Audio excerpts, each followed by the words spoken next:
Alright, welcome to example number 2 for similar triangles. Let's try this example. Prove that the following triangles are similar. So, before we can actually prove which triangles are similar, I'm going to have to start naming things. So, I'm going to label this as E, call this L, call this I, call this S, and call this A. Okay. Now we're going to try to prove triangle ELI is similar to. Now, which angle does E correspond to? It's the 90-degree one, so that's going to be A. So triangle A, and it's going to go up vertically to the, this is shorter than this one, right? So EL, so the L corresponds to S. And then this angle and this, okay, it's going to be the last one. It's going to be I. So I corresponds with I, apparently. So this is a question. Is this true?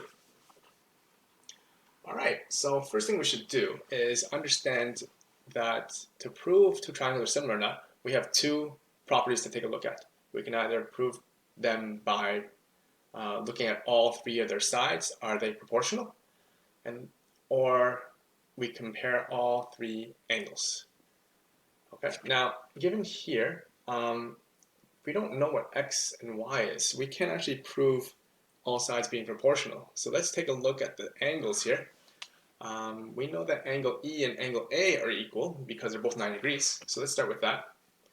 So angle E equals to angle A because they're both 90 degrees, and this is given. Now, you can state them. You also have to give a reason why this is a true statement. Okay, so let's try another one. I know that angle I, oopsies. I can't just use angle I because it's unclear. So this angle, angle EIL, is equal to angle SIA. And why are these equal? Well, these are equal because of something called the opposite angle theorem. I don't know if you guys remember from last year. If we have two straight lines, if they intersect, that means the angles opposite each other are going to be equal.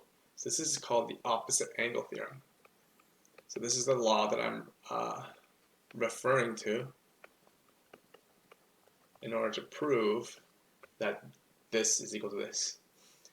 And now we can state that angle L is going to be equal to angle S. If these two angles are going to be equal, the third angle is going to be equal because it has to sum to 180 degrees. So that by almost process of elimination, they're going to have to be equal. All right, so because these three things are true, so since angle E equals to angle A, since angle EIL is equal to angle SIA, angle L is equal to angle S, therefore, we can state that triangle ELI is similar to triangle ASI because of angle, angle, angles. All three angles are equal. Number 2, determine the value for x and y. So x and y here are actually sides of both triangles. And in order to determine the length of those sides, we have to use the fact that they are similar triangles. Now that we know that these are similar triangles, we can say something else. We can say, therefore, all sides are proportional now.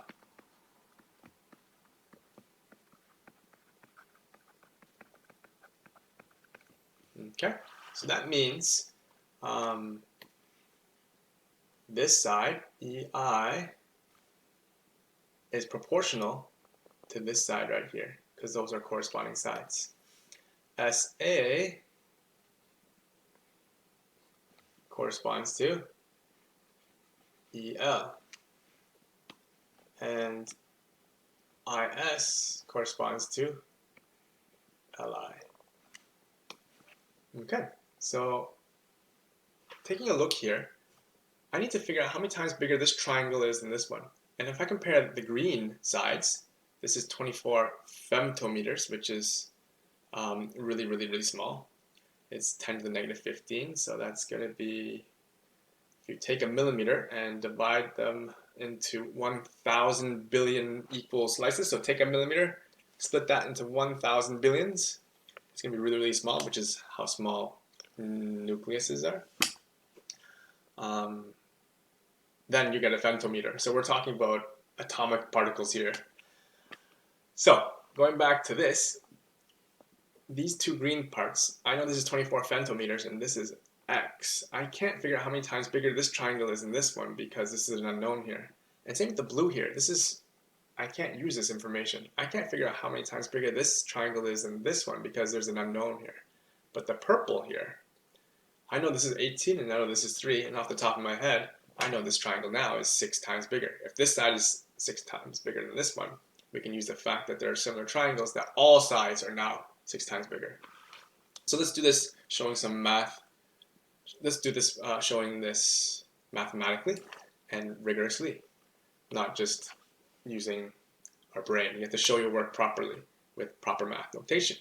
So let's do this. So SA, so line segment SA divided by line segment EL is going to be 18 femtometers over 3 femtometers, and 18 divided by 3 is going to be 6. So now we can state that therefore K equals 6, which is a scale factor, and we know now that triangle ASI is 6 times bigger than triangle ELI. And so we can now calculate X. So X is equal to 24 divided by 6, because it's going to be 6 times smaller. So 24 divided by 6 will be 4 femtometers. And Y is going to be bigger, because that's part of the bigger triangle. So that's going to be 5 femtometers times 6, because it's 6 times bigger. And 5 times 6 would be 30 femtometers.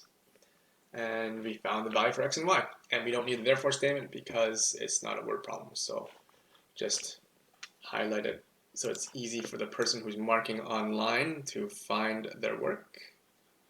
And you're done. All right, so click on the next video for example number 3.